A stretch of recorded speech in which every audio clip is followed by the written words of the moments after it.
तो हेलो साथियों, नमस्कार। स्वागत है आपका अपने चैनल सक्सेस जंक्शन एक कदम सफलता की ओर में। मेरा नाम है अतुल शुक्ला और हम लेकर के आ गए हैं आपके लिए महत्वपूर्ण अपडेट है। मध्य प्रदेश अतिथि शिक्षक भर्ती से संबंधित एक राहत भरी खबर आई है।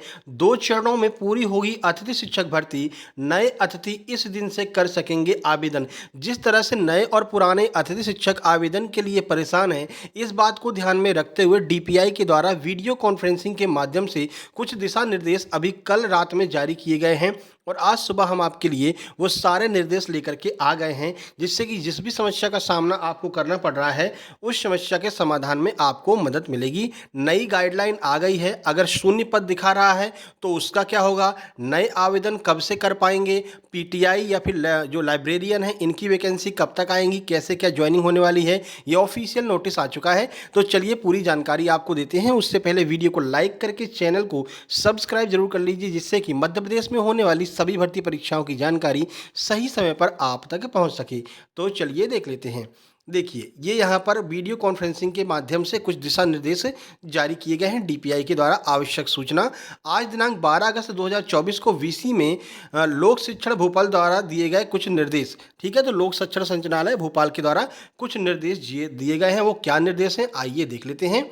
अतिथि शिक्षक प्रबंधन प्रणाली यानी कि जीएफएमएस पोर्टल के अतिथि शिक्षक नियोजन की प्रक्रिया अब 2 चरणों में संपन्न होगी। कौन कौन से 2 चरण हैं, आइए देख लेते हैं। वैसे तो ये 3 चरण हैं, लेकिन यहाँ पर 2 चरण बताए गए हैं। देखिए, प्रथम चरण की बात करें तो प्रथम चरण में ऐसे अतिथि शिक्षक जो विगत वर्ष 2023-24 में कार्यरत थे और पद अभी उनके रिक्त हैं, उन शिक्षकों की ज्वाइनिंग 17 अगस्त 2024 तक पूर्ण होना है। ठीक है, तो 17 अगस्त तक जो पुराने आपके अतिथि शिक्षक हैं केवल उनकी ज्वाइनिंग चलेगी। नए वालों को परेशान नहीं होना है। केवल और केवल पुराने अतिथि शिक्षकों की ज्वाइनिंग 17 अगस्त तक चलने वाली है। उसके बाद में द्वितीय चरण आपका शुरू हो जाएगा। ठीक है, वैसे 17 अगस्त तक हो जानी चाहिए। पोर्टल का सही काम करता रहा तो पुराने वालों की ज्वाइनिंग 17 तक हो जाएगी। नहीं होती तो आपको पता है टाइम वाइम बढ़ाया जाएगा। ठीक है ना। द्वितीय चरण की बात कर लें। द्वितीय चरण आपका देख लीजिए, 17 अगस्त 2024 के बाद ऐसे रिक्त पद जिस पर विगत वर्ष अतिथि शिक्षक कार्यरत नहीं थे या जो नए पद सृजित हुए हैं, उन पदों पर ऑनलाइन नए आवेदकों से आवेदन जीएफएमएस पोर्टल पर चॉइस फिलिंग करवा करके नियोजन की कार्यवाही की जाएगी। ठीक है, जो पद बाकी बचते हैं उनको आपको जीएफएमएस पोर्टल पर आपके सामने रख दिया जाएगा कि भाई ये पद इस विद्यालय में खाली हैं। आप लोग चॉइस फिलिंग कर लीजिए। अगर आप सारी योग्यताएं पूरी करते हैं, यानी कि जितनी भी अतिथि शिक्षक बनने की योग्यताएं होती हैं, बीएड डीएड आपके पास में है, आपने टेट क्वालिफाइड किया है, आपने स्कोर कार्ड बना लिया, जीएफएमएस पोर्टल पर रजिस्ट्रेशन है, तो आप लोग इन स्कूलों में अपना आवेदन कर सकते हैं, चॉइस फिलिंग कर सकते हैं 1 2 3 4।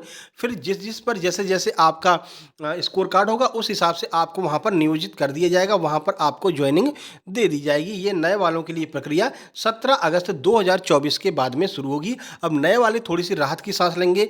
कल से लगातार हमारे वीडियो पर कमेंट आ रहे हैं, सर नए वालों के लिए बताइए, नए वालों के लिए बताइए।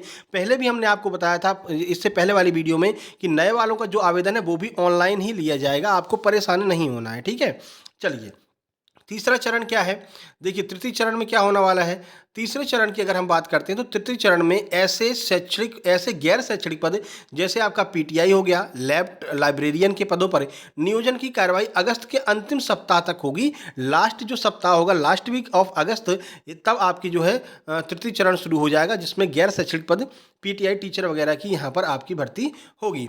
उसके बाद में विशेष इन्होंने कुछ लिखा है। विशेष में क्या बताया है, देखिए, जिन विद्यालयों में पद प्रदर्शित नहीं हो रहे हैं, उच्च पद प्रभार तथा नवीन भर्ती के लिए रिजर्व हैं, वो उच्च पद प्रभार तथा भर्ती के बाद में ही खुलेंगे। ठीक है, जहां पर आपको शून्य पद दिखाई दे रहा है उसका ये अर्थ है कि वहां के पद जो हैं वो नवीन भर्ती यानी वर्ग 1, आपको पता है वर्ग 1 का डॉक्यूमेंट वेरिफिकेशन हो रहा है। वर्ग 1 का डॉक्यूमेंट वेरिफिकेशन जब हो जाएगा तो उनको ज्वाइनिंग दी जाएगी। इसके अलावा उच्च पद प्रभार भी चल रहा है तो उच्च पद प्रभार वालों को ज्वाइनिंग दी जाएगी।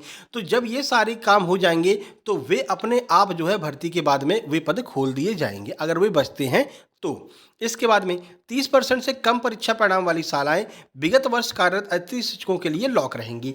यानी कि मान लीजिए जहां पर कोई शाला है जहां पर पिछले वर्ष एक अतिथि शिक्षक काम कर रहा था, लेकिन उसका परीक्षा परिणाम 30% से कम आया है, तो उसको हटा दिया जाएगा। लेकिन इसके स्थान पर वही अतिथि शिक्षक आएगा जो पिछले वर्षों में कहीं ना कहीं काम कर रहा था, जो उच्च पद प्रभार की वजह से बाहर हो गया है या नियमित शिक्षक आने की वजह से वो बाहर हो गया है, वो यहाँ पर आवेदन कर सकता है जहाँ पर 30% से कम रिजल्ट आया था, ये केवल केवल पिछले वर्ष वाले जो अतिथि शिक्षक हैं वही ऐसी शालाओं में जो है आवेदन कर सकते हैं।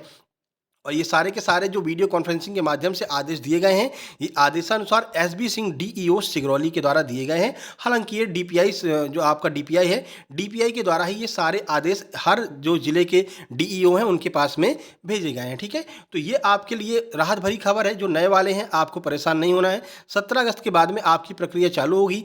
जैसे पुराने वालों की प्रक्रिया चल रही है, सेम वही प्रोसेस आपकी रहने वाली है। ऑनलाइन चॉइस फिलिंग आपकी कराई जाएगी। अब ऐसे में पुराने वाले जो जिनका 30% से कम रिजल्ट रहा है वो तो आवेदन कर ही नहीं पाएंगे, उनका काम खत्म है। ठीक है ना, तो नए वालों के लिए ज़रूरी नहीं है कि आप जिस विद्यालय को मांगे आपको वही विद्यालय मिल जाए।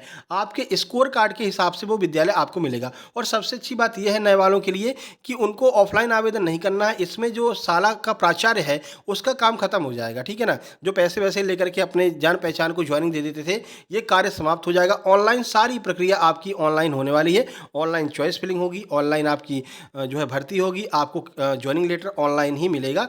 ऑनलाइन अपना ज्वाइनिंग लेटर निकाल करके जो डेट दी गई है उस डेट पर जाकर के आप बढ़िया अपनी पढ़ाई करवाइए। लेकिन कोशिश कीजिएगा भाई मेहनत अच्छी करना, क्योंकि 30% से कम रिजल्ट रहता है तो अगले साल फिर आपके लिए दिक्कत हो जाएगी।